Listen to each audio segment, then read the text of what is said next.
उनका अभिनंदन करेंगे। स्वागत है भाई, स्वागत है, स्वागत है भाई, स्वागत है आदरणीय मोदी जी।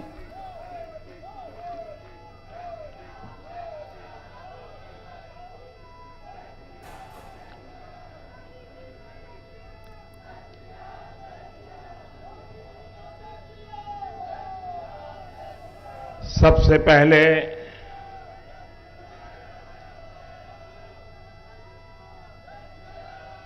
मैं इस पवित्र धरती को प्रणाम करता हूं।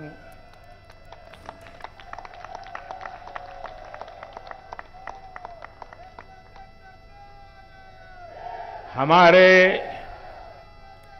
पूर्वजों को प्रणाम करता हूं और आप सबके माध्यम से मैं देशवासियों को आदरपूर्वक नमन करता हूं।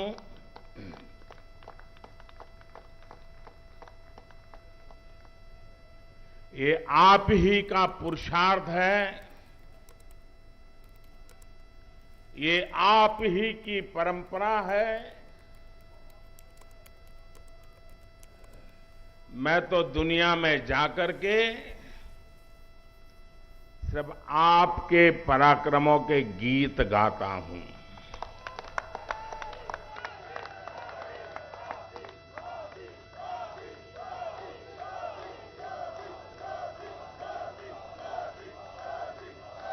मैं दुनिया के देशों में जाकर के दुनिया के महापुरुषों को मिलकर के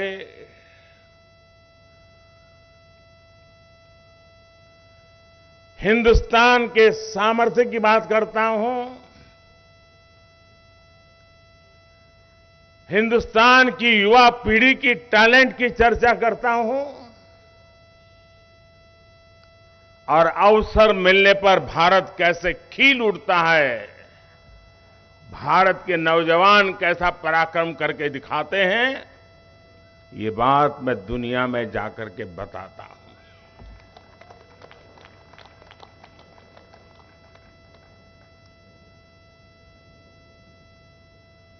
ये बात मेरे खाते में इतनी जाती है कि ये बताते समय मैं संकोच नहीं करता हूं।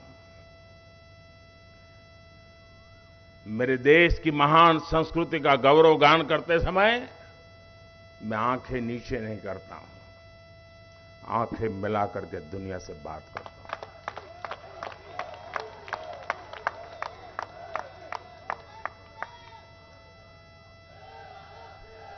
और ये सामर्थ्य क्यों आया है? ये सामर्थ्य इसलिए है क्योंकि हमारे देश ने पूर्ण बहुमत वाली सरकार बनाई है। आप सबने देश को पूर्ण बहुमत वाली सरकार बनाई है और जब पूर्ण बहुमत वाली सरकार का प्रतिनिधि विश्व के सामने जब कोई बात बताता है तो दुनिया ये विश्वास करती है कि ये अकेला नहीं बोल रहा है, 140 करोड़ लोग बोल रहे हैं।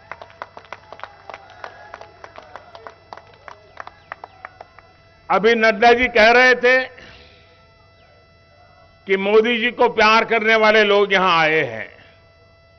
जी नहीं, ये कोई मोदी जी को प्यार करने वाले लोग नहीं है, ये मां भारती को प्यार करने वाले लोग।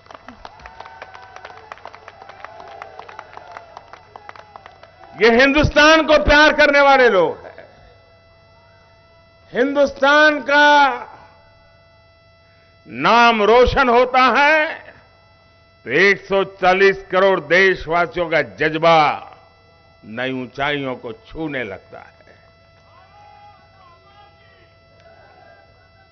और मुझे बताया गया आप सुबह 3 बजे से आए हैं।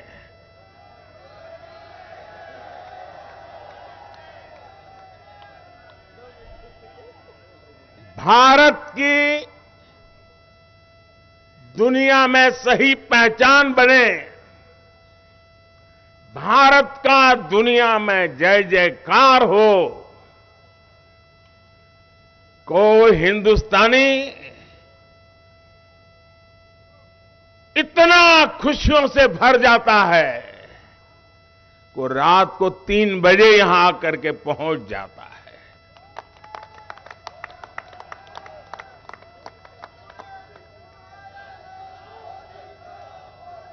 साथियों, ये यात्रा समय तो ज्यादा नहीं था यात्रा का, क्योंकि ट्रैवलिंग में भी टाइम जाता है, लेकिन जितना समय मुझे उपलब्ध था उसका पल पल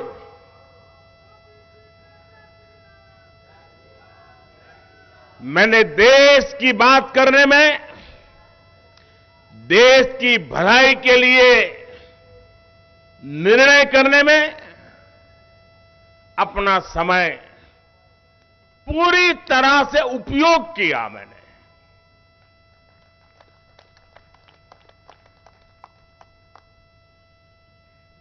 चालीस से अधिक महत्वपूर्ण लोगों के साथ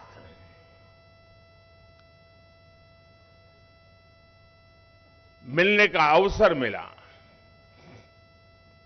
और एक बात जो शायद हिंदुस्तान में जिसकी चर्चा बहुत कम है, और क्यों कम है वो तो समय बताएगा, जो भी नेता मिलते थे, खास करके G7 समूह जो दुनिया के समृद्ध देशों का समूह है, वे भारत में G20 के जो प्लानिंग हुआ है और उनके देश के लोग उन मीटिंगों में यहां आए हैं, वापस जाकर के उन्होंने वहां रिपोर्टिंग किया है। भारत के नागरिकों ने G20 समूह की करीब 150 से ज्यादा मीटिंगें हो चुकी हैं। 100 से अधिक हिंदुस्तान के अलग अलग कोने में मीटिंगें हुई हैं और दुनिया के 40-45 देशों के प्रतिनिधि उसमें आए हैं। और उन्होंने जाकर के वहां जो बताया है, भारत के लोगों ने जिस प्रकार से उनका सम्मान किया, स्वागत किया, ये जो वहां बताया है, उसका इतना प्रभाव उन लोगों के मन पे है कि भारत की इस ताकत की पहचान हमें G20 समूहों की मीटिंग में गए हुए हमारे प्रतिनिधियों के माध्यम से मिली है। हम बहुत अभिभूत है। कौन हिंदुस्तानी होगा जिसको गर्व नहीं होगा दोस्तों?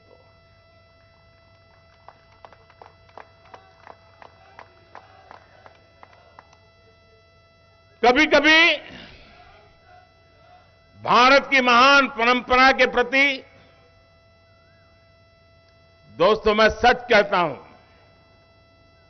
आप भी हिंदुस्तान की संस्कृति, हिंदुस्तान की महान परंपराओं के संबंध में बोलते समय कभी भी गुलामी वाली दिनों की मानसिकता में डूब मत जाना दोस्तों। हिम्मत के साथ बात कीजिए दुनिया से। दुनिया सुनने के लिए आतुर है, जिज्ञासा है विश्व को। जब मैं ये कहता हूं कि हमारे तीर्थ क्षेत्र पर हमला स्वीकार्य नहीं है, तो दुनिया भी मेरे साथ देती है दोस्तों।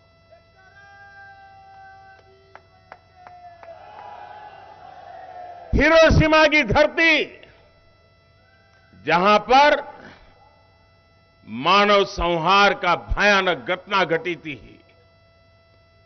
उस हिरोशिमा की धरती पर जब पूज्य बापू की प्रतिमा लगती है, शांति का विश्व को संदेश बड़े गर्व के साथ हम पहुंचा पाते हैं। जी, मेरे लिए गर्व की बात होती है कि जापान के प्रधानमंत्री जब भारत आए थे, तो मैंने बोधि वृक्ष का एक सैंपल उनको दिया था और उन्होंने बड़े गर्व के साथ मुझे बताया कि मोदी जी, जब मैं भारत आया था, आपने मुझे जो बोधि वृक्ष का पौधा दिया था, वो मैंने हिरोशिमा में, जहां ये बड़ा मानव संहार हुआ था, उस बोधि वृक्ष का पौधा वहां लगाया है और करुणा का, भारत का संदेश आने वाली पीढ़ियों को मिलता रहे, इसके लिए मैंने ये सोचा हुआ है। देखिए कितना गर्व हो रहा है भाइयों बहनों, दुनिया की, हम भारत के लोग कभी कभी ये गौरव का जिक्र करना भूल जाते हैं। हम वो देश हैं जो दुनिया की सबसे पुरानी भाषा, मानव इतिहास की सबसे पुरानी भाषा तमिल भाषा, ये हमारी अपनी भाषा है, हर हिंदुस्तानी की भाषा है। ये दुनिया की सबसे पुरानी भाषा होने का गर्व है। और जब मैं पीएनजी में वहां के गवर्नर, जिनके पूर्वज भारतीय हैं, उन्होंने तमिल भाषा का महान ग्रंथ तिरुकुरल का पीएनजी की भाषा में भाषांतर किया और उसका लोकार्पण करने का मुझे सौभाग्य मिला। आप कल्पना कर सकते हैं कि हिंदुस्तान की इस महान विरासत को आज दुनिया कैसे पूजने लगी है। दोस्तों, साथियों, ऑस्ट्रेलिया, उसके संबंधों में बहुत उतार चढ़ाव के दिन देखे हैं देश ने, लेकिन वो देश आज भारत को अपना मानता है, भारत को सम्मान से देखता है और वो भारत के भविष्य के साथ अपना भविष्य जोड़ करके देखता है। ये अपने आप में हर भारतीय के लिए बड़े गर्व की बात है। और मैं देख रहा था कल, जब मैंने देखा कि पूरे ओपेरा हाउस पर हिंदुस्तान के तिरंगे रंग की रोशनी करके उन्होंने भारत को सम्मानित करने का बहुत ही उम्दा प्रयास किया था। और भारतीय समुदाय का जो समारोह था, हिंदुस्तान के लोगों ने उसको देखा है, दुनिया ने देखा है, लेकिन सबसे बड़ी बात, लोकतंत्र की आत्मा क्या होती है, लोकतंत्र का सामर्थ्य क्या होता है। साथियों, आपको जानकर के खुशी होगी, और मैंने अब तक जितना भी कुछ देखा पढ़ा, मुझे इस बात की तरफ ध्यान नहीं गया मेरा, और इसलिए मैं बताना चाहता हूं। भारतीय समुदाय का जो कार्यक्रम था, वहां ऑस्ट्रेलिया के प्रधानमंत्री का आना गौरव की बात थी, लेकिन इतना ही नहीं, उस समारोह में पूर्व प्रधानमंत्री भी थे। उस समारोह में पूरी अपोजिशन पार्टी के मेंबर से, रूलिंग पार्टी के मेंबर से, ये लोकतंत्र का वातावरण ऑस्ट्रेलिया के लोग में भारतीयों के प्रति, चाहे पक्ष सत्ता का हो, चाहे पक्ष विपक्ष का हो, सबके सब मिलजुल करके भारतीय समुदाय के इस कार्यक्रम में उतने ही उमंग और उत्साह के साथ शरीक हुए थे। और भारत के एक प्रतिनिधि को, भारत के एक सेवक को, दोनों पक्ष उतना ही आदर और सत्कार कर रहे थे। साथियों, ये यश मोदी का नहीं है, हम कतई ऐसी गलती मत करें। ये यश हिंदुस्तान के पुरुषार्थ का है, 140 करोड़ हिंदुस्तानियों के जज्बे का है। दोस्तों,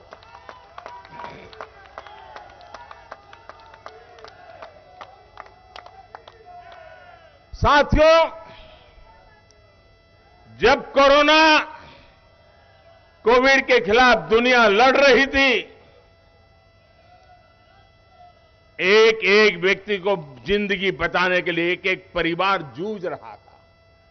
संकट बड़ा गहरा था, रास्ता सिर्फ अंधेरे के सिवाय कुछ नजर नहीं आ रहा था।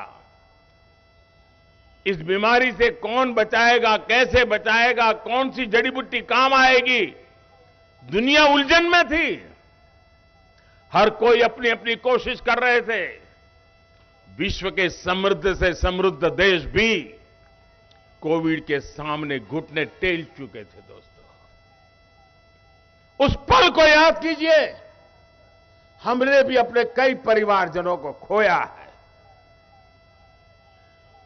उस दुख, उस दर्द को हम भूल नहीं सकते हैं। लेकिन जब मैं पैसिफिक आइलैंड के इन देश के नागरिकों से मिला,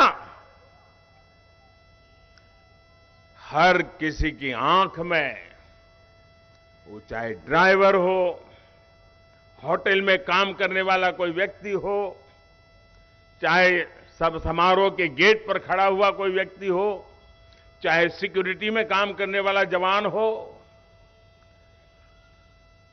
हर किसी की आंख में, जब हम उससे आंख मिलाते थे, वो भाषा तो नहीं जानता था, लेकिन उसकी आंखों से वो बताता था और कभी कभी इशारा करके बताता था कि आपने वैक्सीन दिया ना, इसलिए हम जिंदा हैं।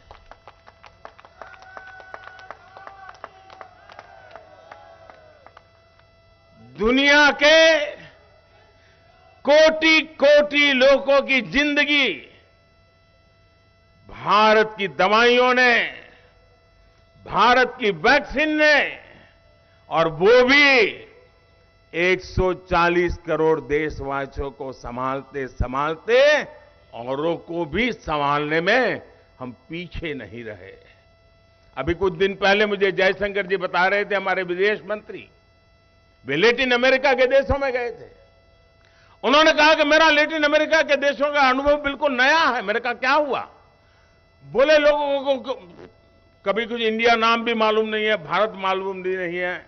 ज्यादातर वो ऐसे दाढ़ी दिखाते हैं और कहते हैं बोले हमको वैक्सीन मिला, हम बच गए। दुनिया में, और वो दुनिया याद कीजिए, जब हिंदुस्तान में मुझसे हिसाब मांगा जाता था कि मोदी तुमने दुनिया के लोगों को वैक्सीन देने की क्या जरूरत थी? ये बुद्ध की धरती है, ये गांधी की धरती है।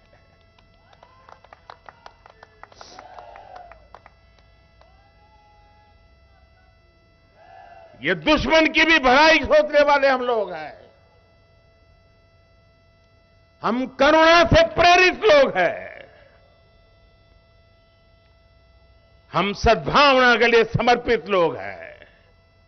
और इसी भाव को लेकर के विश्व में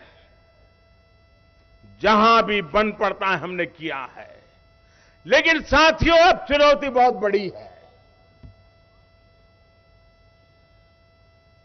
लेकिन चुनौतियों को चुनौती देना मेरे स्वभाव में है।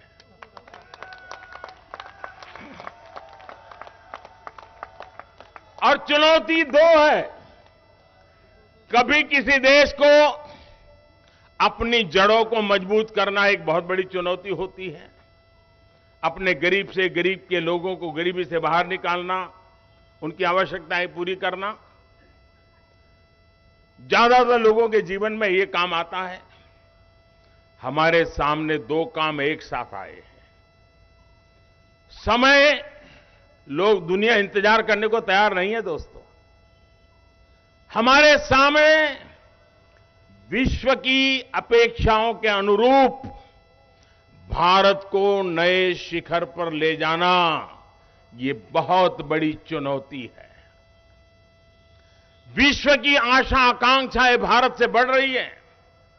विश्व की हर समस्या के समाधान में भारत कुछ रास्ता निकाले, भारत उस रास्ते पर हमारे साथ चले।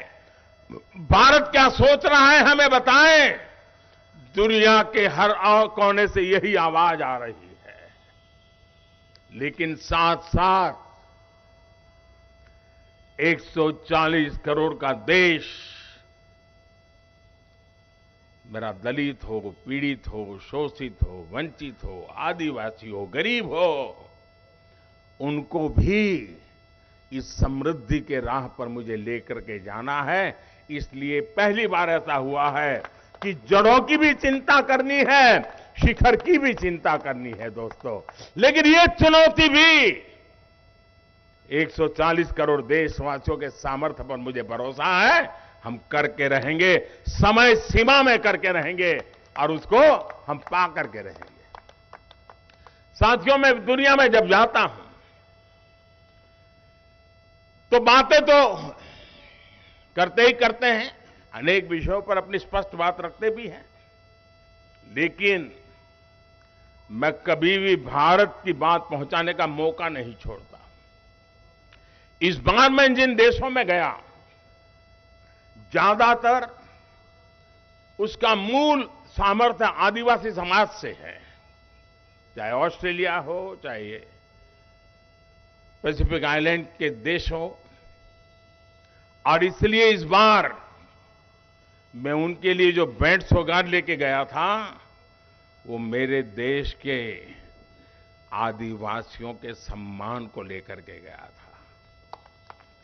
मेरे आदिवासी समाज में जिन कृतियों का निर्माण होता है, मैं उसे ले गया था और मैंने मेरे देश के आदिवासी समाज का सामर्थ्य और उन देशों के आदिवासी समाज का सामर्थ्य, उसको जोड़ने के लिए एक सिंबॉलिक रूप में मैंने इसका भी ध्यान रखा था। दोस्तों, चीजें कभी कभी छोटी होती है, लेकिन सामर्थ्य बहुत बड़ा होता है, उसकी ताकत बहुत बड़ी होती है। और मैंने ये बात तब देखी, शायद ये जानकर के आपके लिए भी नई खबर होगी। मैं जब पहली बार यूके गया था तो वहां की महारानी उस समय जीवित थी, अब तो वो नहीं रही। उन्होंने हमें भोजन पे बुलाया था। हम बहुत ही कम लोग थे।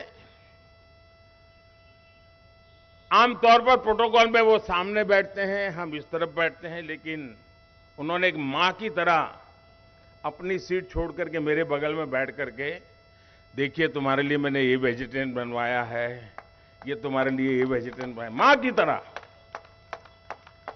बाद में जो हुआ वो मेरे लिए सबसे बड़ा आज भी प्रेरणा देता है। बाद में वो मुझे एक और कमरे में लेके गई महारानी जी, और उन्होंने मुझे उनको जो भेंट सौगातें मिली थी उसमें से कुछ चीजें दिखाई।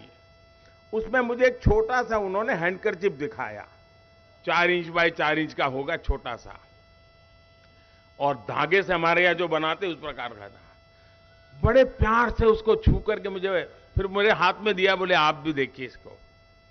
मैं भी आश्चर्य था कि छोटा सा हैंडकरचिप इतने प्यार से इंग्लैंड की महारानी मुझे क्यों दिखा रही है। जब उन्होंने दिखाया तो मुझे कहा कि मोदी जी, मेरी जब शादी हुई थी, देखिए महारानी जी कह रही है, मोदी जी मेरी जब शादी हुई थी तब महात्मा गांधी ने मुझे दिया था।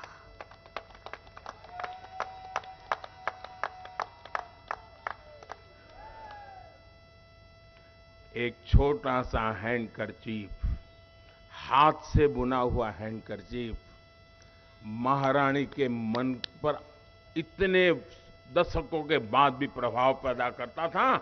तब से मैंने समझा था कि मेरे देश की हर एक चीज की ताकत है, हर एक चीज का सामर्थ्य है।